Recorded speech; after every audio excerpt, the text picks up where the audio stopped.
अब हम बात करते हैं कि भाई नवीन लोक प्रशासन का विकास तो 1960 के दशक में होता है, लेकिन नवीन लोक प्रशासन किन किन चरणों से होकर के गुजरता है, वो कौन कौन से मूवमेंट हैं जहां से नवीन लोक प्रशासन उभर करके सामने आता है। तो नवीन लोक प्रशासन के विकास के लिए वो मुख्य कौन कौन सी घटनाएं हैं, उन घटनाओं को हमने मुख्यतः 4 चरणों में विभाजित किया है। पहली जो घटना है वो हनी प्रतिवेदन 1967 में हनी प्रतिवेदन हमें देखने को मिलता है। इससे कहीं ना कहीं नवीन लोक प्रशासन की दिशा में एक बहुत बड़ा क्या होता है, मूवमेंट हमें देखने को मिलता है। उसके बाद जो दूसरी घटना होती है वो फिलाडेल्फिया सम्मेलन होता है 1967 में, और फिलाडेल्फिया सम्मेलन में भी कहीं ना कहीं लोक प्रशासन की कमियों पर चर्चा की जाती है, उसको दुरुस्त करने की बात की जाती है।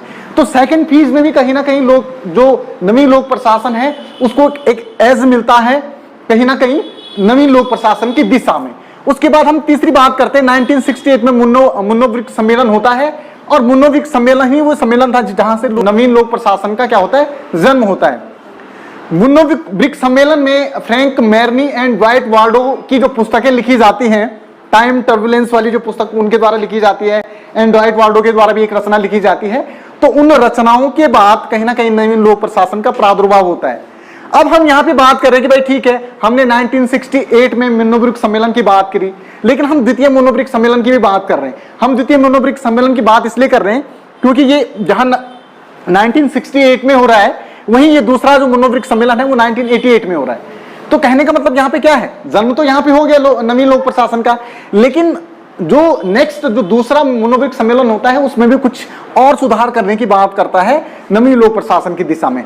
तो कुल मिलाकर के आप देख सकते हैं कि ये मुख्य घटनाएं हैं जिसके तहत कहीं ना कहीं नवीन लोक प्रशासन का हमें क्या होता है, विकास देखने को मिलता है। अब थोड़ा एक एक करके इन घटनाओं को समझ लेते हैं कि भाई। उसके बाद हम नेक्स्ट बात करते हैं 1968 के मुन्नो ब्रिक्स सम्मेलन की। तो मुन्नो ब्रिक्स सम्मेलन यह लोक प्रशासन की युवा पीढ़ी का सम्मेलन था। इसके जन्म के लिए 2 तत्व प्रधान थे। अब देखो, जो मुन्नो ब्रिक्स सम्मेलन हुआ उसकी उत्पत्ति के लिए मुख्यतः 2 तत्व प्रधान थे। एक तो 1960 के दशक में लोक प्रशासन में उथल पुथल का काल, जिसकी मैं बात कर ही चुका हूं, जिसने अनगिनत सामाजिक समस्या का समाधान करने में लोक प्रशासन विफल हो रहा था। तो इस तरीके का एक पहला ये था।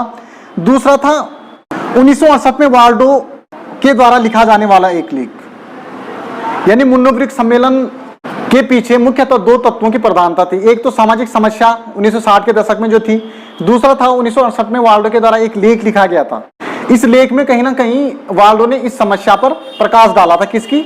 जो क्लासिकल पब्लिक एडमिनिस्ट्रेशन जिन चीजों को मैनेज नहीं कर पा रहा है, तो उन समस्याओं पर प्रकाश डाला था वाल्डो ने। तो इस तरीके से इन 2 घटनाओं के बाद कहीं ना कहीं ये देखा जाने लगा कि भाई नहीं, अब कुछ और चेंजेस करने की आवश्यकता है, हमें व्यवहारिक तरीके से इस पे काम करने चाहिए।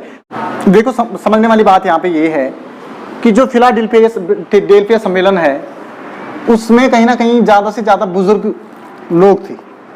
बुजुर्ग लोगों ने इस सम्मेलन में कुछ खास आउटपुट नहीं दिए, तो फिर कहीं ना कहीं जो मुन्नो ब्रिक्स सम्मेलन होता है उसमें ज्यादा से ज्यादा युवा लोग जुड़ते हैं, और बोला जाता है कि भाई जिस तरीके से फिलाडेल्फिया सम्मेलन में बुजुर्ग लोगों की बात सुनी गई, उसी तरीके से युवाओं की बात भी सुनी जाए। युवाओं की बात सुनकर के क्या पता कुछ आउटपुट निकल जाए। तो इस तरीके से इसमें आप देख सकते हैं कि जहां फिलाडेल्फिया सम्मेलन में बुजुर्ग थे, ये इसको हम युवा पीढ़ी के सम्मेलन के नाम से भी जानते हैं, मुन्नो ब्रिक्स सम्मेलन को। अब देखो, सम्मेलन में कुछ सहमति जब होती है तो कुछ सहमति आप लिख सकते हैं। ये सहमति क्या थी? ये बोलता है कि लोक प्रशासन वैचारिक सम्मति वाला होना चाहिए। मतलब सहमति का मतलब क्या है? सहमति का मतलब यहाँ पे क्लासिकल पब्लिक एडमिनिस्ट्रेशन में चेंजेस होने चाहिए। तो कौन कौन से वो चेंजेस होने चाहिए, उस संदर्भ में सहमति की बात यहाँ पे की जा रही है। पहला सहमति क्या थी? सभी विचारकों ने बोला कि लोक प्रशासन को वैचारिक सम्मति पर बल देना चाहिए। वैचारिक सम्मति का मतलब यह है कि किसी भी काम को करने के संदर्भ में लोगों के ओपिनियन को जानना चाहिए, और जो सभी लोग किसी भी समस्या के समाधान के संदर्भ में जो लोगों के द्वारा जो विकल्प तराशे जा रहे हैं, उन विकल्पों को ध्यान में रखना चाहिए। कहने का मतलब क्या है कि लोक प्रशासन को वैचारिक सम्मति पर बल देना चाहिए। वैचारिक सम्मति का मतलब है कि सामने वाले की बात भी सुननी चाहिए, उसके विचारों को भी आत्मसात करना चाहिए। सिंपल सी बात है। दूसरा, लोक प्रशासन को परिवर्तन का दूत होना चाहिए। ये बोलते हैं कि भाई लोक प्रशासन को परिवर्तन का दूत होना चाहिए, उसकी व्यवस्था कठोर नहीं होनी चाहिए बल्कि लचीली होनी चाहिए, और जैसे उसको लगता है कि भाई वो इस परिस्थिति में अपने आप को एडजस्ट नहीं कर पा रहा है, तो अपने स्वरूप में परिवर्तन करने के लिए उसको तैयार होना चाहिए। तो लोक प्रशासन को परिवर्तन का दूत होना चाहिए। दूसरी सहमति इस तरीके से निकलती है मुन्नो ब्रिक्स सम्मेलन में।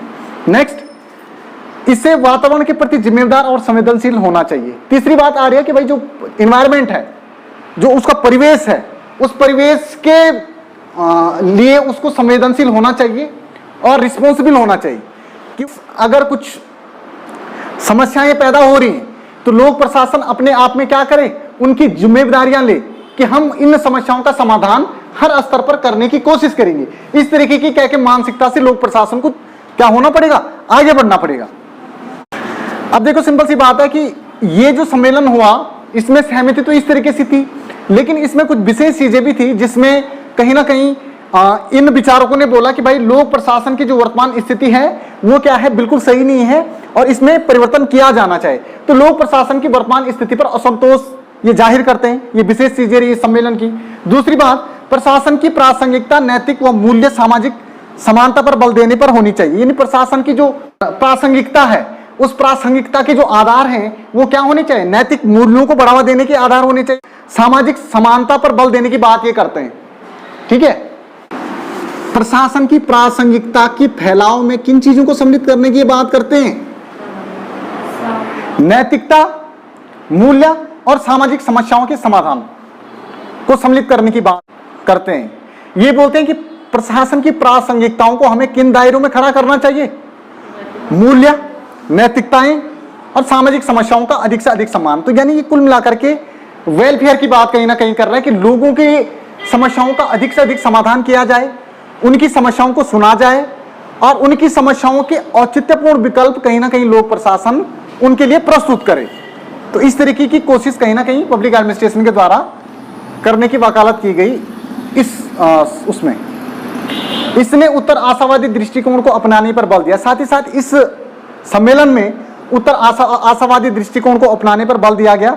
इसका अर्थ यह हुआ कि लोक प्रशासन को निर्धन, दलितों अथवा सामाजिक असमानता का दंश भोग रहे व्यक्तियों का हिमायती होना चाहिए। इसके परिणाम स्वरूप लोक प्रशासन की एक नई छवि उभर करके सामने आई।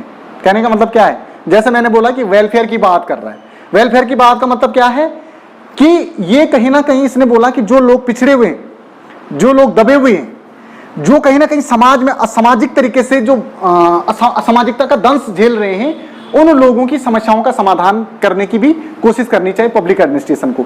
तो यानी उत्तर आशावादी दृष्टिकोण की बात कर रहा है। उत्तर आशावादी दृष्टिकोण का मतलब क्या है कि जो गरीब लोग हैं, जिनकी जिंदगी में कोई विकल्प नहीं है, उनको जीने की कुछ, उनके सामने कुछ आदर्श नहीं है, उनको भी नए आदर्श प्रस्तुत करने की कोशिश करे लोक प्रशासन। तो यानी उत्तर आशावादी दृष्टिकोण की बात कर रहा है। यहां तक समझ में आ गया? सिंपल सी बात है। मिन्नो ब्रिक्स सम्मेलन क्या कह रहा है, लोक प्रशासन का काम क्या है, लोगों की अधिक से अधिक भलाई करना, लोगों के अधिक से अधिक समस्या का समाधान करना। तो यानी मिन्नो ब्रिक्स सम्मेलन किस चीज को ज्यादा तवज्जो दे रहा है, प्रशासनिक लचीलेपन को। प्रशासनिक लचीलेपन को ये इसलिए तवज्जो दे रहा है क्योंकि इसका मानना है कि प्रशासनिक लचीलेपन से कहीं ना कहीं जो समस्याओं का समाधान है, लोक प्रशासन सिर्फ एक ही तरीका है कि अगर लचीला होगा तभी वो समस्याओं का समाधान कर पाएगा। लचीला होने का मतलब यहां पे ये है कि उसके पैरेलल चलेगा। पैरेलल चलने का मतलब क्या है, आप जब समस्याओं को सुनेंगे नहीं, समझेंगे नहीं, वैचारिक, जैसे ये वैचारिक सम्मति की बात करता है, सहमति में हमने बात बोली, तो आप सामने वाले को जब सुनोगे नहीं तो फिर आप उसका समाधान कैसे करोगे। क्लासिकल पब्लिक एडमिनिस्ट्रेशन इस डर पे चल रहा था, क्लासिकल पब्लिक एडमिनिस्ट्रेशन इस डर पे चल रहा था ना, तो इसीलिए ये इसमें लचीलापन की बात करता है मोटे तौर पे मिन्नो ब्रिक्स सम्मेलन कि भाई इसको लचीला होना चाहिए, परिवर्तन का अग्रदूत होना चाहिए।